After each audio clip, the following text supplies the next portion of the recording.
Hey everyone, you are listening to Beyond the Ring podcast, and this is the SummerSlam 2021 review. Guys, please make sure to comment down your favorite moments and favorite matches of this year's SummerSlam. So, guys, for me, this year's SummerSlam was a solid show. Certainly an enjoyable show. You can watch it through with some up and downs, some hiccups here and there. I would say the Eva Marie, Alexa Bliss stuff was bad, and Becky Lynch returned. That certainly wasn't it was a great return, I would say. She got a great pop, but the booking they did, I mean, title change and very fast kind of a 5 second match. It wasn't believable, it wasn't good for me, I would say. And WWE championship match as well, I was expecting a short match and not a very storytelling match, but when they actually were doing it, I thought about that. Okay, then I would be feeling I mean, the knee story that Goldberg told, that was very well told, but that match get into ref stoppage then, and yeah, I was expecting kind of a smash mouth style wrestling, but it looked very. I mean, Bobby Lashley looked very dangerous, and he's unstoppable right now. So who's gonna be beating Bobby Lashley for the WWE Championship?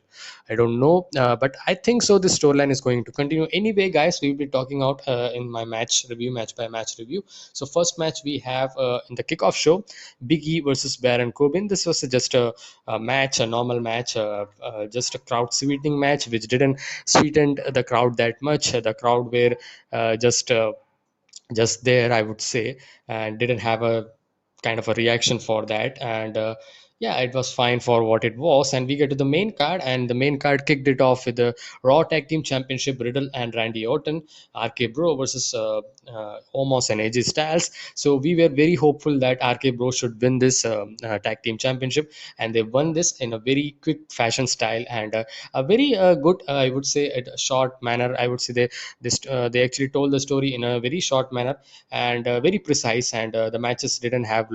I would say I could have seen more of them, kind of not getting the tag, kind of being controlled by Omos and AJ Styles, not getting the tag to Randy Orton, but they did that in a short manner, I would say. But for what it was great, man. I would say great little opener, I would say, and I liked it, and the moment was a worth a million, I would say. And it was really good to see RK Bro finally winning the Raw Tag Team Championship that we were hoping for. And we next get into the match, Alexa Bliss versus Eva Marie. This was a nothing match, and Alexa Bliss actually defeated Eva Marie via DDT. Post match, we saw Doudrop announcing that Eva Marie is a loser, and Doudrop actually also wear her outfit as well. So I guess Eva Marie versus Doudrop is going to happen. So this was I wasn't into this match, and we go to the next match, guys. U.S. Championship match, one of the third best match, I would say. In my favorite match of this year SummerSlam, and this was the match, and I really liked it, and I actually predicted that this match would be a great match, and just like I predicted, it was a great match. And the quickness and the quickness and the strike advantage that Damian Priest have got, that was being that was the story where Sheamus was controlling Damian Priest for not going to that fast kind of maneuvers, where Sheamus is not very into that style, and he's into that very quick strike kind of thing, where he kind of, when he gets a target very well. And they worked it they worked this match very well, and kind of a well-oiled machine. We have seen their matches in Raw as well. So even though this is kind of feel like a rematch and all, but it felt fresh, and it felt fresh as well as it felt kind of neat that Damon Priest, this kid, should finally get that moment and get that win. And he finally got the win, and he's the new US United States Championship. I was very happy, and hope I see Damian Priest doing some kind of justice with that United States Championship, because that belt is, and even in IC title belt, is kind of lost its glory back in the day when they were kind of a very great moments they gave. But this was not like that. I mean, Sheamus was a very good champion. Whenever he's in the ring and whenever he's in the match, he puts on a fun match, a good match. You can watch through it. But he haven't had a great rivalry or a moment or something by a by this rain, I would say, and that was kind of underwhelming. Again, I would say that this rivalry could continue. That's what I'm thinking, because yeah. So, anyways, guys, so it's a great match. You can watch out, and we next get to the SmackDown Tag Team Championship, guys. The Usos versus Rey and Dominic Mysterios. The Mysterios. This was a kind of a good TV match kind of thing, because we have seen a lot of match between them, and if you see, it isn't different or very drastically, it isn't different drastically, other than the TV matches and all. So this was a good work by both of them. Ray not I was predicting Usos to get the win, and that was the result here. And Usos had the momentum and his old bloodline storyline going on, and Rey and Dominic Mysterio are showing some kind of decisions for some few weeks now. So I expect that maybe we could see at Extreme Rules Rey versus Dominic Mysterio, and I'm very thinking that this could happen. And so I'm into it, but they need to create a very involving storyline if they want to do it, and they don't mess it, I think so. And again, this match was also a fun match, a fun match, I would say. Nothing more than that. And we get to the next match for the SmackDown Women's Championship: Becky Lynch versus Bianca Belair. Because at the start of the kickoff show, we actually saw in the Twitter that uh, Sasha Banks is not clear to compete, and that was a kind of blow to the fans, which because they were promoting this match too much. I mean, three big matches were being promoted for this year SummerSlam. That's Cena versus Reigns. Goldberg versus Lashley was still kind of in a underwhelming manner than the Bianca Belair Sasha Banks match. So that was the second match, and the third match was Edge versus Rollins. So they did this kind of a very high promoting, and then not delivering it. And when it was Carmella actually who actually Greg Hamilton, the announcer, actually called that Carmella will be the challenger. uh, because yeah, the kind of an open challenge they created, Bianca Belair is kind of a very speechless, kind of what's happening here. My match is being decided by a commentator, an announcer, kind of thing. So Becky Lynch returns, and it was a very good moment and a great pop she got. And I'm very really glad that they actually returned her, and they were kind of thinking to return her in October time. And I don't think they should have wait over that. This is a perfect time they did this in front of 50,000 plus fans, and it's great they did this. So the debut return, and all the good moments were good. But man, they had this, I thought about this going to be a triple threat match. They had a three-way face off, and then actually Becky Lynch attacked Carmella into the steel steps, and Becky Lynch kind of had a face off with Bianca Belair. We thought that this is the match we are going to see, but no. uh, this was the match. Actually, this match actually played out for kind of a 10 seconds or something, because Becky Lynch hit a sucker punch kind of, and then hit a Uranagi, which and just like that, and she defeated the reigning defending, you can say, she's been defending in the pay-per-views as well, SmackDown Women's Champion. This the booking that they did this, even though Becky Lynch is a very over superstar, but this kind of mind-boggling booking, I don't think so. I didn't like that.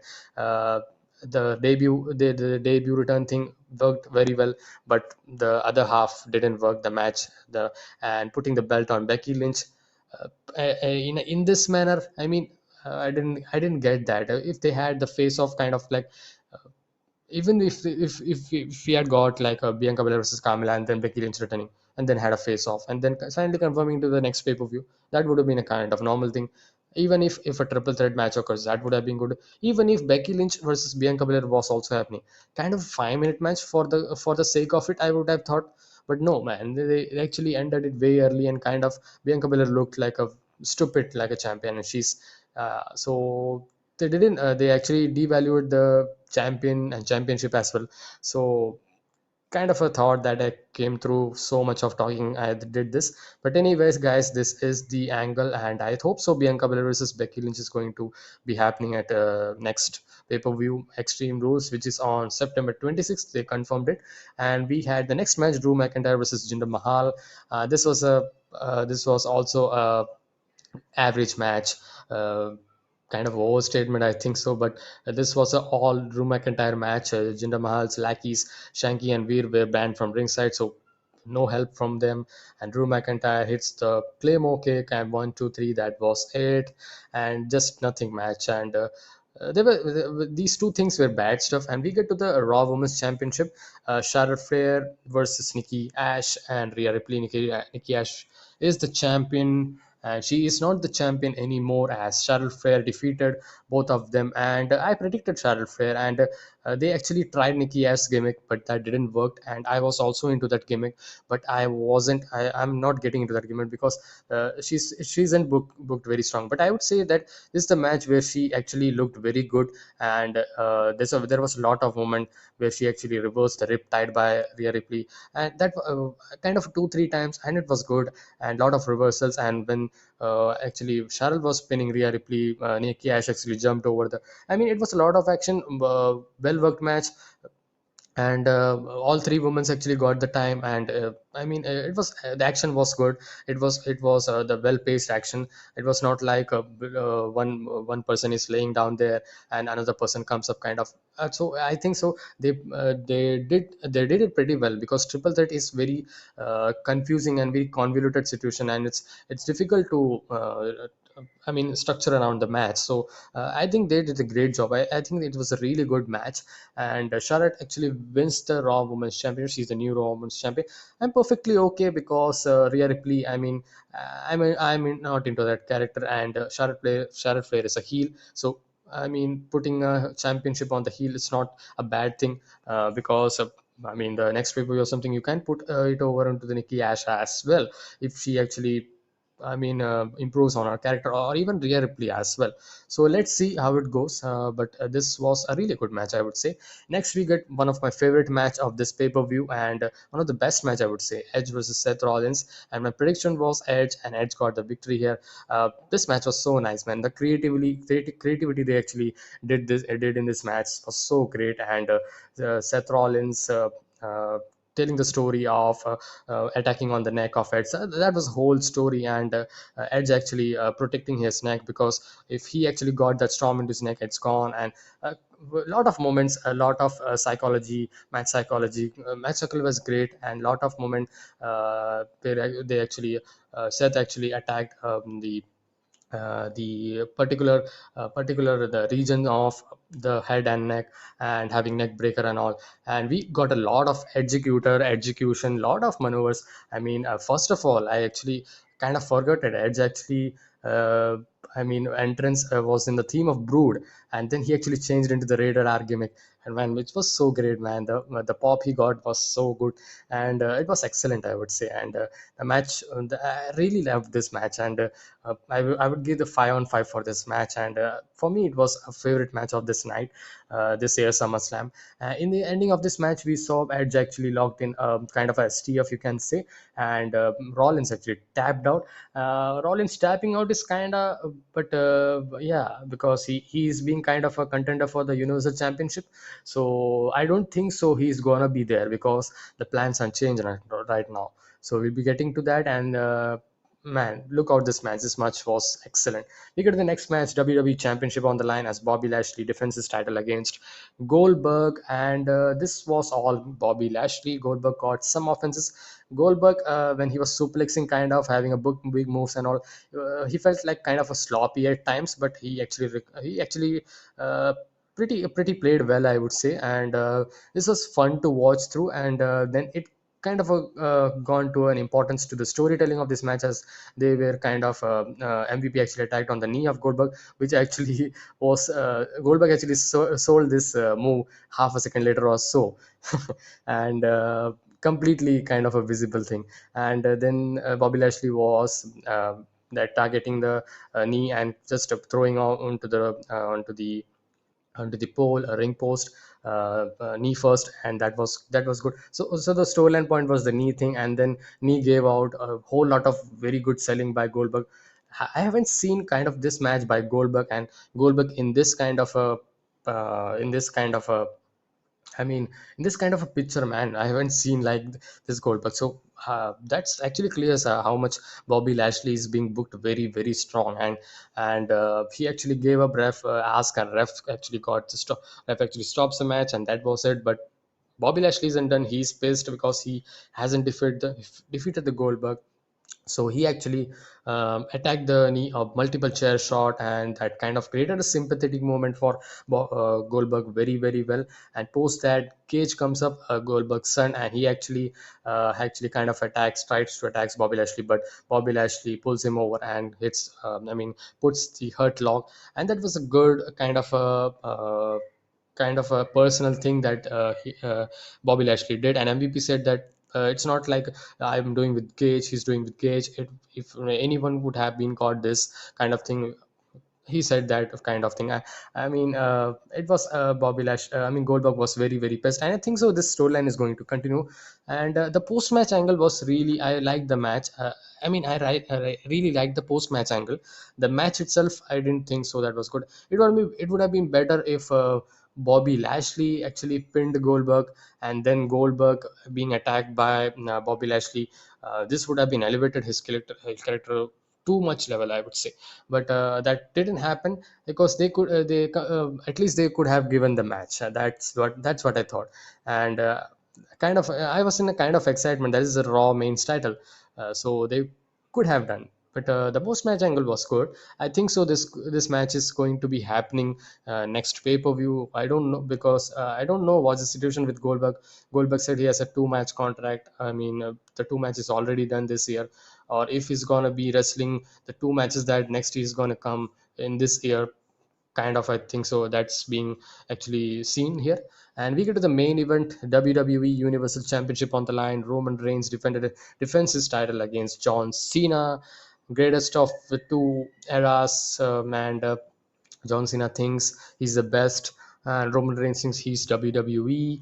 And this was a lot of storytelling, because the whole story point was John Cena getting a 3 count. The whole promo build-up was like that, and John Cena actually tried a lot of near falls on Roman Reigns, getting that roll up and cradle pin 1 2 3 kind of, and they did that pretty very well, I would say. Very different kind of creativity into the main event, into the matches. Normally we don't see this kind of thing, so I like that thing, a kind of a what if kind of thing. Maybe John Cena could defeat kind of thing, because too much trying hard, you could get that victory. So that's what I thought. But in my back of the mind, deep back of the mind, I thought about Roman Reigns would be, retaining a championship. But man, I was for John Cena. I was rooting for John Cena, man. I predicted Roman Reigns, but I was rooting for John Cena. The story actually had a very way more sympathetic for John Cena and getting that victory for 17th time. And Roman Reigns' heel character, his facial expressions is so great, man. How much he has improved. It's fantastic. So this match itself is that word. This was a fantastic match. And the another thing was, in this match, they had a 3 AA super AA by John Cena, a double AA into the ring as well, onto the announce table as well, and he's still kicking out, kind of a reminiscent of his their Raw Mercy match, where John Cena hit 3 4 AS and Roman Reigns was kicking out, and a lot of good drama moment was being built up as well. So I really liked this match. And it was certainly into a longer phase. If you want to have some nitpicking or a negativity kind of thing, they could have cut short, I would say. But it was a simple story, and the pace was little kind of a slow kind of manner, kind of a Roman Reigns versus Edge. But I don't know if it's better than Roman Reigns versus Edge, because I think so that was better than this match. I don't think so that actually surprised this, but you cannot compare, man. Both are different, and both have done their own stories different, and so I am not comparing here. So it was a fantastic main event, and closed out the show with the biggest surprise. And man, if you think so you've got the surprise, WWE says I've got a bigger surprise than you, and that was Brock Lesnar. I actually predicted this. They need to do that, because man, this the pandemic is finally kind of a over matter, even though it's going. You are bringing 50,000 fans, and you're not bringing one of the biggest superstar that's been waiting for coming back the fans, and you're not bringing that. It's kind of a, yeah. And the whole CM Punk situation and WWE kind of I'm not saying kind of thing, that would have been created a very mad, I mean very stupid thing. So I think so, the Brock Lesnar returned very well done. He returned with the ponytail, and the fans were kind of comparing it with the onion, and he had a ponytail as well. Looked great, man. He looked very good baby face and a badass, and he had a face off as well in the ring. And I mean, Paul Heyman was the one who actually was so afraid, and he's like, he actually, his life was gone from his head, and he was like, oh my god, he's literally going to be in the verge of what I'm gonna do, kind of thing, because maybe we could see Brock Lesnar versus Roman Reigns for the custody. That's what I actually first thought. I mean, yeah. So jokes apart, man, this return was fantastic, and I actually jumped out over my couch, and it was so great, and actually so good, man. Excellent. Overall, I would say this pay-per-view was a solid show, enjoyable show, and the Brock return really upped the game for this. uh, I mean, really elevated this pay-per-view to a very kind of a headline. And yeah, because this week had been a major headlines, because we had CM Punk debut, the much long awaited 7 years after return, I mean, in AEW. So, and WWE got Brock Lesnar, and the whole storyline. I mean, SmackDown is getting lot and better right now. And I mean, I'm seeing Monday Night Raw. I'm going like, what's gonna happen for Monday Night Raw then? I mean, all the stars are going for SmackDown, and you're not getting anything for Monday Night Raw. So I don't know if USA networks are gonna be kind of pissed off. Like, all stars are going for Fox. Maybe they demand Brock Lesnar coming to the Monday Night Raw as well. So kind of a thought that came through. SmackDown is going to be a double A show, right? Going to be for the weeks to come, and I'm very excited how this story unfolds. And right now, there's a lot of universal title contenders. If you see, I mean, you have Seth Rollins. I don't think so he's going to be, because I think maybe Edge versus Thrawn is going to continue, maybe. And or I could see, maybe we could be challenging for Universal Championship as well. Brock Lesnar is going for the title. John Cena maybe, as because John Cena was being attacked after the show by multiple suplex by Brock Lesnar laid out, and by F5 as well. So he's not a very pure baby face. He's kind of a tweener kind of thing, but he's going to be a fan favorite. And again, Roman Reigns is the biggest heel still he's the biggest heel of WWE, I would say. And no one is in the level of him in the WWE, I would say. And so another is Finn Balor. Finn Balor is also a contender, and then we have Biggie as a Money in the Bank as well. So maybe he could be kind of a babyface cash in or something.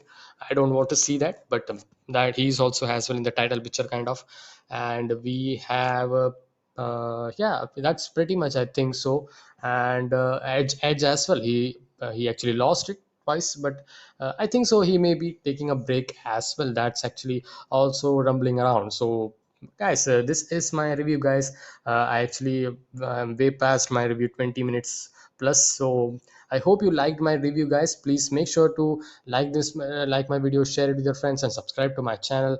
And put it over in the comment section below what were your favorite moment and the favorite match of this year's SummerSlam. And guys, I will see you guys in the next one. Until then, be safe, stay energetic, and peace.